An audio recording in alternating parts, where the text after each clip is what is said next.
Welcome to विशाल जूली। आज का ये वीडियो हमारा इनफाइनाइट सीरीज का वीडियो नंबर 2 होने वाला है, जो कि बीएससी मैथ्स के ऑनर्स, जनरल और सब्सिडरी हर एक स्टूडेंट के लिए बहुत ज़्यादा हेल्पफुल होने वाला है। और अगर आप कोई वोकेशनल कोर्स कर रहे हैं और आपके सिलेबस में इनफाइनाइट सीरीज पढ़ना है तो भी ये वीडियो आपके लिए बहुत हेल्पफुल होने वाला है। चलिए, इससे पिछले वीडियो में मैंने आपको बताया था कि इनफाइनाइट सीरीज क्या होता है, इनफाइनाइट सीरीज का डिफिनीशन क्या होता है, कैसे हम लोग इनफाइनाइट सीरीज को डिनोट करते हैं, कन्वर्जेंसी क्या होता है, डाइवर्जेंस सीरीज क्या होता है और ओसिलेटरी सीरीज क्या होता है। ये सब मैंने आपको पिछले वीडियो में बता दिया था। इस वीडियो में हम लोग बात करेंगे कि कोई भी जीपी होता है, यानी कि कोई भी अगर ज्योमेट्रिक प्रोग्रेशन दिया हुआ है तो वो कन्वर्जेंस कब होगा, डाइवर्जेंस कब होगा और ओसिलेटरी कब होगा, इसको हम लोग एक क्वेश्चन के माध्यम से समझेंगे। क्वेश्चन हमें दिया हुआ है to prove that the series a plus a r square कहाँ तक दिया हुआ है, तो इन्फिनिटी तक, which is a series in GP is convergence only when common ratio r less than 1। हमें प्रूव करना है कि ये जो हमारा सीरीज दिया हुआ है जीपी में है तो कन्वर्जेंस तभी होगा जब इसका कॉमन रेशियो जो आर का वैल्यू होगा वो हमारा लेस देन 1 होगा। इसको हम लोग कैसे प्रूफ करेंगे, तो सबसे पहले हम लोग मान लेंगे कि जो एन टर्म का जीपी का एन टर्म का सम है वो हमारा एस एन से हम उसको डिनोट कर रहे हैं। तो s n equals to a plus a r square कहाँ तक होगा, तो ए आर का पावर एन माइनस 1 तक। अब हम लोग क्या करेंगे, सबसे पहला काम हम लोग यही करेंगे कि हम लोग दोनों साइड में आर से मल्टीप्लाई कर देंगे। तो जब यहाँ पे आर से मल्टीप्लाई करेंगे तो ये आ जाएगा एस एन इंटू आर, और यहाँ पे जब मल्टीप्लाई करेंगे तो हर एक टर्म में मल्टीप्लाई होगा, यानी कि a r plus a r square plus a r cube कहाँ तक जाएगा, तो ए आर का power n minus 1 plus a r का पावर एन तक जाएगा। अब पहले वाले को हम लोग फर्स्ट इक्वेशन मान लेंगे यहाँ पे, और दूसरे वाले को हम लोग सेकेंड इक्वेशन मान लेंगे। अब हम लोग क्या करेंगे, तो अब हम लोग सब्ट्रैक्ट करेंगे फ्रॉम इक्वेशन 2 फ्रॉम 1। अब हम लोग जो इक्वेशन 2 है इस इक्वेशन को इस इक्वेशन से ऊपर वाले इक्वेशन से सब्ट्रैक्ट करेंगे। तो यहाँ पे आप देखेंगे एस एन हमारा कॉमन हो जाएगा, यहाँ पे कुछ नहीं था मतलब 1 था और यहाँ पे आर था, तो यहाँ पे आ जाएगा s n into 1 minus r. ठीक वैसे ही अब जब यहाँ से सब्ट्रैक्ट करेंगे तो ए आर से ए आर कट जाएगा, ए आर स्क्वायर से ए आर स्क्वायर कट जाएगा। ठीक वैसे ही यहाँ पे ए आर क्यूब आता तो ए आर क्यूब कट जाता, और कटते कटते ये हमारा पूरा यहाँ तक कट जाएगा। बचेगा कितना, तो यहाँ पे हमें बचेगा सिर्फ और सिर्फ ए, और यहाँ से हमें बचेगा ए इंटू आर का पावर एन। तो यहाँ पे हो जाएगा ए माइनस ए इंटू आर का पावर एन। तो अब हम लोग यहाँ से देखेंगे कि एस एन का जो वैल्यू आएगा, अगर इस 1 माइनस आर को हम नीचे भेजेंगे तो हमारा एस एन का जो वैल्यू आएगा वो आएगा ए इंटू 1 माइनस आर का power n divide by 1 minus r. तो अब हम लोग इसको ऐसे भी लिख सकते हैं, चाहे तो इसको थोड़ा सा अरेंज करके थोड़ा अच्छा लुक देने के लिए हम लोग यहाँ पे इसको ऐसे लिख सकते हैं कि जो यहाँ पे इस दोनों को अलग कर देंगे। जब a इंटू 1 है तो इसको हम लोग लिख सकते हैं a, और माइनस a इंटू आर का पावर n है तो इसको हम लोग लिख सकते हैं a आर का पावर n, और डिवाइड में जो 1 माइनस आर था वो वैसा ही रहेगा। अब चाहे तो हम लोग इसको अलग लिख सकते हैं और चाहे तो इसको अलग भी लिख सकते हैं। तो यहाँ पे मैंने वही काम किया है, मैंने यहाँ पे इस सब को अलग अलग लिख दिया है। चलिए, और इसको हम लोग मान लेंगे इक्वेशन नंबर 3। अब हम लोग सबसे पहले देख रहे हैं कि जो एस एन का वैल्यू आ गया वो हमें कुछ इस तरह का आ गया। एस एन का वैल्यू चाहे तो हम इस तरह का कह सकते हैं या फिर इस तरह का। तो एस एन का जो वैल्यू आ गया उसमें हम लोग आर का अलग अलग वैल्यू पुट करके देखेंगे कि कन्वर्जेंस आ रहा है, डाइवर्जेंस आ रहा है या फिर ओसिलेटरी आ रहा है। सबसे पहले हम लोग जो आर का वैल्यू है वो हम लोग मानेंगे, जो मॉडुलस ऑफ आर का जो वैल्यू है वो हमारा कितना आ रहा है, 1 से कम हम लोग रख के देख रहे हैं। मतलब आर का वैल्यू हमेशा पॉजिटिव होगा, इसका मतलब होता है कि आर का वैल्यू हमेशा पॉजिटिव होगा, और कितना है तो लेस देन 1 है। यानी कि आप समझ लें ऐसे कि जो आर का हमारा जो वैल्यू होगा वो कितना होगा, तो 0 और 1 के बीच में आएगा। यहाँ से आपको एक चीज़ ज़रूर समझ में, इतना अगर आपको समझ में आ रहा है तो आप समझ सकते हैं कि थोड़ा सा मतलब आपको कुछ भी प्रॉब्लम नहीं होने वाला इस क्वेश्चन में। देखिए, मॉडुलस ऑफ आर का मतलब होता है हमेशा पॉजिटिव आर होगा, और आर अगर पॉजिटिव है और 1 से छोटा है इसका मतलब 0 से बड़ा और 1 से छोटा है। चलिए, अब हम लोग क्या देख रहे हैं कि ये हमारा अगर दिया हुआ है जो आर का वैल्यू हम इतना रखेंगे तो एस एन का वैल्यू कितना आएगा, तो एस एन का वैल्यू अगर हम लोग limit n tends to infinity s n का वैल्यू देखें तो limit n tends to infinity, और एस एन के जगह पर हम इस पूरे वैल्यू को रख देंगे यहाँ पे। अब हम लोग देख रहे हैं कि अगर यहाँ पे जो ये तो हमारा सही है, इसमें तो कुछ हमें चेंज नहीं करना है, लेकिन हम इसको दोनों को अलग अलग लिमिट ले सकते हैं, इसको अलग अलग लिमिट ले सकते हैं। ये आपने क्लास 11th में पढ़ा होगा। और यहाँ से आप देखेंगे तो a by one minus r है, इसमें हमें कोई चेंज करने की ज़रूरत नहीं है क्योंकि इसमें ये तो कांस्टेंट है, ये तो बाहर हो जाएगा और इसका लिमिट तो उतना ही आ जाएगा। लेकिन जब हम लोग a इंटू आर का power n divide by one minus r है, इसका हम limit n tend to infinity करेंगे, तो यहाँ पे जब हम लोग n के वैल्यू इन्फिनिटी जब यहाँ पे रखेंगे तो r का पावर इन्फिनिटी जो होगा वो हमारा जीरो आ जाएगा। अब ये चीज़ समझने की ज़रूरत है कि r का पावर इन्फिनिटी जीरो कैसे आ जाएगा, क्योंकि हम किसी भी नंबर का पावर जो इन्फिनिटी लेते हैं तो बहुत बड़ा नंबर आ जाता है, लेकिन यहाँ पे जब r का पावर इन्फिनिटी लिए तो जीरो कैसे आ गया, ये चीज़ आपको समझना होगा।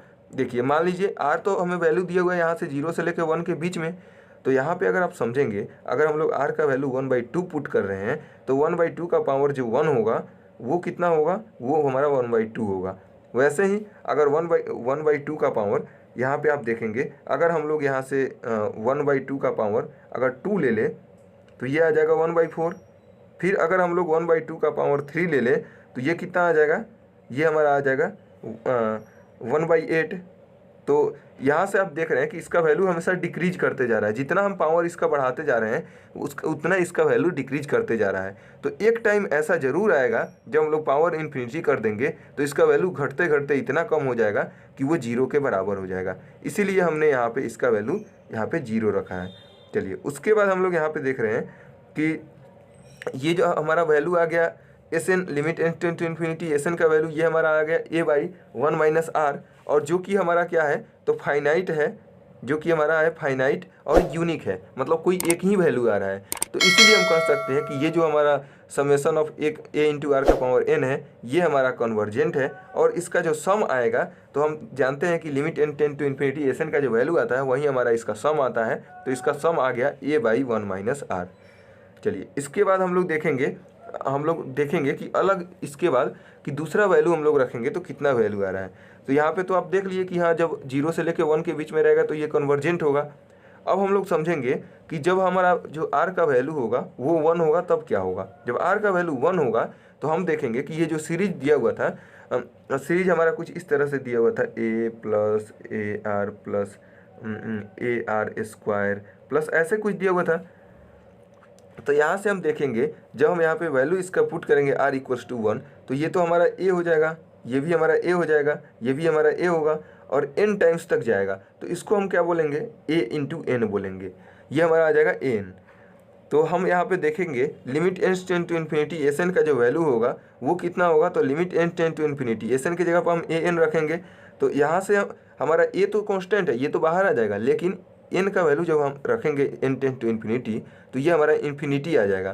तो यहाँ से हम क्या कहते हैं कि ये हमारा limit n tend to infinity s n का जो वैल्यू आया इन्फिनिटी आ गया, इसीलिए ये जो हमारा सीरीज है ये डाइवर्जेंट है, और कब, तो r इक्वल्स टू 1 पे। चलिए अब केस नंबर हम लोग 3 ले रहे हैं, जब हमारा r का वैल्यू बड़ा होगा 1 से। जब हमारा r का वैल्यू 1 से बड़ा होगा तो हम यहाँ पे देखेंगे limit n tend to infinity s n का जो वैल्यू आएगा वो कितना आएगा, तो limit n tend to infinity और एस एन का यहाँ पे वैल्यू पुट कर देंगे इक्वेशन नंबर 3 से, तो n टेंड्स टू इन्फिनिटी, और इसको हम लोग चाहे तो दोनों तरफ ऊपर और नीचे दोनों में -1 से मल्टीप्लाई करेंगे तो ये हमारा वैल्यू आ जाएगा। यहाँ से हम क्या देख रहे हैं, अगर हम लोग यहाँ पे n के जगह पर इन्फिनिटी पुट करते हैं तो जो हमारा n का, देखिए r का वैल्यू यहाँ पे 1 से बड़ा है, मान लीजिए 2 होगा चाहे 3 होगा कुछ भी होगा, तो उसका जो वैल्यू हम इन्फिनिटी रखेंगे ना तो अपने आप इन्फिनिटी आ जाएगा। तो अब इन्फिनिटी में कुछ से मल्टीप्लाई करे डिवाइड करे उससे कोई फर्क नहीं पड़ता, क्योंकि इन्फिनिटी अपने आप में ही इन्फिनिटी है। तो यहाँ से इसका वैल्यू क्या आ जाएगा, इन्फिनिटी आ जाएगा। तो हम यहाँ से कह सकते हैं क्या कि जो हमारा limit n tend to infinity है और एस एन का वैल्यू आ रहा है वो इन्फिनिटी आ रहा है, इसीलिए ये सीरीज क्या हो जाएगा, कन्वर्जेंट डाइवर्जेंट हो जाएगा। तो यहाँ से हम देख रहे हैं कि जो r हमारा ग्रेटर देन 1 है इसके लिए जो भी हमारा वैल्यू क्या है सीरीज का, वो डाइवर्जेंट है। चलिए अब हम लोग बात करेंगे कि अगर r इक्वल्स टू -1 हो जाए तो क्या होगा। तो अगर हमारा r इक्वल्स टू अगर -1 हो जाए तो यहाँ पे हम देखेंगे हमें क्या दिया हुआ था, सीरीज दिया हुआ था a plus a into r, तो r के जगह पर -1 रखेंगे, फिर a इंटू आर स्क्वायर तो -1 का स्क्वायर, a इंटू -1 का क्यूब, ऐसे हमारा सीरीज बढ़ते जाएगा। तो यहाँ से हम देखेंगे इसका 2 वैल्यू आएगा। अगर हमारा n इवन है, यानी कि हम 2 ही टर्म ले रहे हैं, यहाँ पे हमारा n अगर इवन है तो क्या होगा, तो हमारा जो वैल्यू आएगा वो a आएगा। जैसे कि यहाँ पे आप देखें तो n का पावर यहाँ पे इसका पावर 2 है, मतलब n इवन है। तो यहाँ पे आप देखेंगे जब इसको ऐड करेंगे ये तो हमारा a है और ये हमारा कितना हो जाएगा, -a हो जाएगा। और इसका वैल्यू जो आ जाएगा प्लस ए हो जाएगा। तो यहाँ पे जब ए का पावर 2 है तो इसका वैल्यू कितना आ रहा है, तो माइनस ए और प्लस ए कट जा रहा है, बच रहा है हमारा ए। तो इसका मतलब होगा एस एन का वैल्यू जीरो आएगा। जो हमारा इवन होगा तो जीरो आएगा। यहाँ पे 3 नंबर लिए हैं तो इसीलिए हमारा क्या आ रहा है, ए आ रहा है। तो यहाँ पे हम देखेंगे कि एस एन का वैल्यू दो तरह से आएगा। जब हमारा एन इवन होगा तब हमारा जीरो आएगा, और जब हमारा एन ऑड होगा तो ए आएगा। तो यहाँ से हम क्या कह सकते हैं कि इसका दो वैल्यू आ रहा है, इसीलिए क्या है, हमारा ओसिलेटरी है। कब, r इक्वल्स टू -1 पे। ठीक वैसे ही हम सबसे लास्ट वाला केस देखेंगे, यानी कि केस नंबर 5, जब हमारा n का वैल्यू r का जो वैल्यू होगा वो -1 से भी छोटा होगा। तो जब r का वैल्यू -1 से छोटा होगा तो यहाँ पे जब हम लोग -1 का वैल्यू, -1 का कुछ भी हम लोग पावर रखेंगे तो वो हमारा कितना आ जाएगा। अगर हमारा n का वैल्यू ऑड है, अगर हमारा n का वैल्यू ऑड है तो ये -1 का पावर कुछ भी अगर ऑड रखेंगे तो ये तो हमारा आ जाएगा माइनस में वैल्यू, और यहाँ पे r से पहले भी माइनस लगा हुआ है तो माइनस माइनस हो जाएगा प्लस, और इसका वैल्यू इन्फिनिटी आता है तो इसलिए प्लस इन्फिनिटी आ जाएगा। नहीं समझ में आया होगा, एक बार फिर से समझ लीजिए। यहाँ पे अगर हम लोग देखेंगे तो ये हमें कितना दिया हुआ है, ये हमें दिया हुआ है a इंटू 1 - r का पावर n। यहाँ पे हम देख रहे हैं कि अगर n का वैल्यू हम ऑड रखेंगे तो यहाँ पे अगर -1, r के जगह पर -1 है तो -1 का पावर ऑड रखेंगे। मान लीजिए मैंने 3 रख लिया, इसका वैल्यू कितना आएगा, -1 आएगा, और इसका जो -1 आएगा और पहले से यहाँ पे एक माइनस यहाँ पे लगा हुआ है, इसीलिए क्या होगा, माइनस माइनस मिलकर प्लस बना देगा। और अगर ऐसे ही, ठीक वैसे ही हम यहाँ पे अगर इसका वैल्यू इन्फिनिटी रखते हैं, n का वैल्यू हम इन्फिनिटी रखते हैं तो r के पावर n का वैल्यू भी इन्फिनिटी आएगा, और यहाँ पे माइनस इन्फिनिटी आएगा और माइनस माइनस मिलके प्लस बना देगा तो प्लस इन्फिनिटी हो जाएगा। ठीक वैसे ही हमारा n अगर इवन होगा तो ये आ जाएगा इसका वैल्यू -इन्फिनिटी। तो हम यहाँ पे क्या देख रहे हैं, हम यहाँ पे देख रहे हैं कि जो हमारा सीरीज है उसका दो वैल्यू आ रहा है, एक तो हमारा प्लस इन्फिनिटी और दूसरा हमारा वैल्यू आ रहा है -इन्फिनिटी। यहाँ से हम कह सकते हैं कि जब r हमारा लेस देन इक्वल टू -1 होगा तो हमारा सीरीज क्या होगा, ओसिलेटरी होगा। लेस देन इक्वल टू लिखने का सबसे बड़ा कारण क्या था कि यहाँ पे आप देखे थे कि ये हमारा इक्वल टू -1 था, इसके लिए भी ओसिलेटरी आ रहा था, और यहाँ पे माइनस लेस देन था, उसके लिए भी यहाँ पे हमारा कितना आ रहा था, तो ओसिलेटरी आ रहा था। तो हम यहाँ से कह सकते हैं कि ये जो सीरीज है वो जीपी में है, और ये कन्वर्जेंट कब होगा, GP is convergent when common ratio r less than 1, divergent when common ratio r greater than और इक्वल टू 1, और ओसिलेटरी कब होगा, जब r का वैल्यू -1 से छोटा होगा। तो चलिए, ये था हमारा इस थ्योरम का प्रूफ। अगर आपको समझ में आ रहा है, आपके लिए वीडियो हेल्पफुल लग रहा है तो चैनल को सब्सक्राइब जरूर कीजिएगा और अपने फ्रेंड सर्कल में भी शेयर कीजिएगा ताकि और लोगों को भी फ़ायदा मिल सके।